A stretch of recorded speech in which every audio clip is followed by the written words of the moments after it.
Hi friends, నేను Harika, international certified yoga trainer and YCB certified yoga master. ఈరోజు మనం నాడీ శోధన ప్రాణాయామం గురించి తెలుసుకుందాం. దానివల్ల ఉపయోగాల గురించి తెలుసుకుందాం. ముందుగా ఈ నాడీ శోధన ప్రాణాయామం ఎక్కువ జలుబు ఉన్న వాళ్ళు మాత్రమే చేయకూడదండి. మిగతా వాళ్ళందరూ కూడా చేయొచ్చు. చాలా సేఫ్ ప్రాణాయామం. ముందుగా ఈ ప్రాణాయామం చేసే విధానం తెలుసుకుందాం. దానికి మనం ఇలా సుఖాసనంలోనే కూర్చోవాలి. చక్కగా సుఖాసనంలో కూర్చోవాలి. తల మెడ నిటారుగా పెట్టాలి. భుజాలు ఈజీగా ఉంచాలి. ఇలా పైకి అస్సలు లేపకూడదు. చక్కగా ఈజీగా వదిలేసేయాలి. రిలాక్స్డ్గా ఉండాలి. మనం ముఖం కూడా ప్రశాంతంగా ఉండాలి. ఇప్పుడు మనం విష్ణుముద్ర పెడుతున్నాం. కుడి చేతితో విష్ణుముద్ర. విష్ణుముద్ర అంటే ఇలా బొటన వేలు ఓపెన్ చేయాలి. చూపుడు వేలు మధ్య వేలు లాక్ చేయాలి. ఉంగరం వేలు చిటికన వేలు ఇలా ఓపెన్ చేయాలి. స్ట్రైట్గా ఉంచాలి. ఇది విష్ణుముద్ర. ఇప్పుడు మనం నాడీ శోధన ప్రాణాయామం ప్రారంభిద్దాం. ముందుగా ఇలాగా కుడి ముక్కు క్లోజ్ చేయాలి. ఎడమ వైపు నుంచి శ్వాస తీసుకోవాలి. ఎడమ ముక్కు క్లోజ్ చేయాలి. కుడివైపు నుంచి శ్వాస వదలాలి. మళ్ళీ కుడివైపు నుంచి శ్వాస తీసుకోవాలి. కుడి ముక్కు క్లోజ్ చేయాలి. ఎడమ వైపు నుంచి శ్వాస వదలాలి. ఇది ఒక రౌండ్. ఇలా మనం ఒక 30 రౌండ్స్ వరకు కంటిన్యూ చేయొచ్చు. మన శరీరంలో 72,000 నాడులు ఉంటాయి. ప్రతి ఒక్క నాడికి ఈ ప్రాణాయామం వల్ల ఆక్సిజన్ సరఫరా చక్కగా అందుతుంది. మనం తీసుకునే ఆహారం వల్ల, మన ఆలోచన విధానం వల్ల రకరకాల బ్లాకేజెస్ అనేవి పడుతూ ఉంటాయి. ఆక్సిజన్ సరిగ్గా వెళ్ళదు. ఏదో ఒక చోట బ్లాక్ అయిపోతూ ఉంటుంది. కాబట్టి మనం 5-10 రౌండ్స్ చేస్తే అస్సలు చాలదు ఫ్రెండ్స్. మినిమం 30 రౌండ్స్ చేయాలి. 30 రౌండ్స్ చేస్తే మాత్రమే నాడీ వ్యవస్థ అనేది చక్కగా యాక్టివ్ అవుతుంది. నాడీ శుద్ధి అనేది జరుగుతుంది. సో ఇప్పుడు మనం కంటిన్యూ చేద్దాం. ఇలా విష్ణుముద్రలో పెట్టాలి. కుడి ముక్కు క్లోజ్ చేయాలి. ఎడమ వైపు నుంచి శ్వాస తీసుకోవడం, ఎడమ ముక్కు క్లోజ్ చేయడం, కుడివైపు నుంచి శ్వాస వదలటం.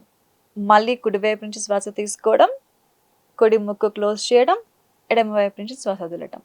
సో ఇప్పుడు ఇది కంటిన్యూ చేద్దాము.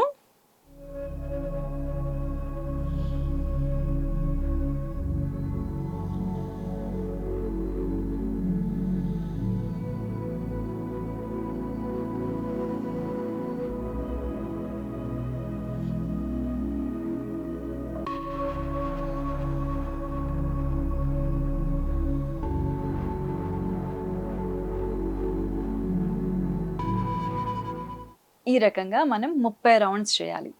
30 రౌండ్స్ బాగా అలవాటు అయిపోతే ఈ ప్రాణాయామం, పర్టికులర్గా ఈ నాడీ శోధన ప్రాణాయామం అనేది 15 నుంచి 30 నిమిషాల వరకు చేయొచ్చు ఫ్రెండ్స్. నిరభ్యంతరంగా 30 నిమిషాల వరకు ఈ ప్రాణాయామం చేయొచ్చు. అలాగే ఈ ప్రాణాయామం రోజుకు 2 సార్లు చేయొచ్చు. పొద్దున సాయంత్రం చేయొచ్చు. ఈ నాడీ శోధన ప్రాణాయామం యొక్క ఉపయోగాలు: లంగ్స్కి చాలా మంచిది. నాడీ శుద్ధి అనేది జరుగుతుంది. శరీరంలో ఉన్న ప్రతి నాడి చక్కగా క్లియర్ అవుతుంది. అలాగే తలనొప్పి సమస్య ఉన్న వాళ్ళు ఈ ప్రాణాయామం కనుక రోజుకి 2 సార్లు చేస్తే చాలా చక్కటి ఉపశమనం ఉంటుంది. మైగ్రేన్ హెడేక్ అవ్వచ్చు, సాధారణ హెడేక్ అవ్వచ్చు, ఏదైనా సరే ఈ ప్రాణాయామంతో చాలా చక్కటి ఫలితాలు పొందవచ్చు. ఇది సేఫ్ ప్రాణాయామం. రోజుకి 2 సార్లు చేయాలి. కాకపోతే 15 నిమిషాలు చేయొచ్చు. బాగా అలవాటైన తర్వాత 30 నిమిషాల వరకు చేయొచ్చు. అలాగే గ్యాస్ట్రిక్ సమస్యలు ఉన్నా కూడా ఈ ప్రాణాయామం చాలా చక్కగా పనిచేస్తుంది. శరీరం మొత్తం ఆక్సిజన్ లెవెల్స్ అనేవి చక్కగా ఇంప్రూవ్ అవుతాయి. అలాగే హార్ట్కు కూడా ఈ ప్రాణాయామం చాలా మంచిది. ఇంకొక ముఖ్యమైన విషయం ఏంటంటే మానసిక ప్రశాంతత అనేది చక్కగా వస్తుంది. ఎక్కువ స్ట్రెస్ లెవెల్స్ ఉన్న వాళ్ళు కూడా ఈ ప్రాణాయామం, సింపుల్గా ఈ ప్రాణాయామం రోజుకి 2 సార్లు చేయండి. స్ట్రెస్ లెవెల్స్ చాలా చక్కగా కంట్రోల్ అవుతాయి. మానసికంగా దృఢంగా ఉండగలుగుతాం. తెలుసుకున్నాం కదా ఫ్రెండ్స్. ఈ ప్రాణాయామం 15 నుంచి 30 నిమిషాల వరకు చేయొచ్చు. రోజుకి 2 సార్లు చేయొచ్చు. అలాగే ప్రతి ఒక్కరూ చేయగలిగే ప్రాణాయామం ఇది. ఎలాంటి ప్రాబ్లమ్స్ ఉన్నా దానికి సంబంధించిన జాగ్రత్తలు తీసుకొని ప్రతి ఒక్కరూ ఈ ప్రాణాయామం చేయొచ్చు ఫ్రెండ్స్. ఇది చాలా సేఫ్ ప్రాణాయామం. నిదానంగా స్టార్ట్ చేయండి. ఫస్ట్ ఒక 5 రౌండ్స్ 10 రౌండ్స్తో స్టార్ట్ చేయండి. 30 రౌండ్స్ చేయండి. 30 రౌండ్స్ అనేది సేఫ్. ఇది బాగా అలవాటు అయిన తర్వాత పావు గంట నుంచి 30 నిమిషాల వరకు మీరు కంటిన్యూ చేయొచ్చు. శరీరంలో నాడీ వ్యవస్థలో ఉన్న ప్రతి ఒక్క మలినం, 72,000 నాడులు ఉన్నాయనుకున్నాం కదా, ఆ నాడులలో ఉన్న మలినాలు అనేవి చక్కగా క్లియర్ అయిపోతూ ఉంటాయి. ఇంప్యూరిటీస్ క్లియర్ అయిపోయి నాడీ శుద్ధి అనేది జరుగుతుంది.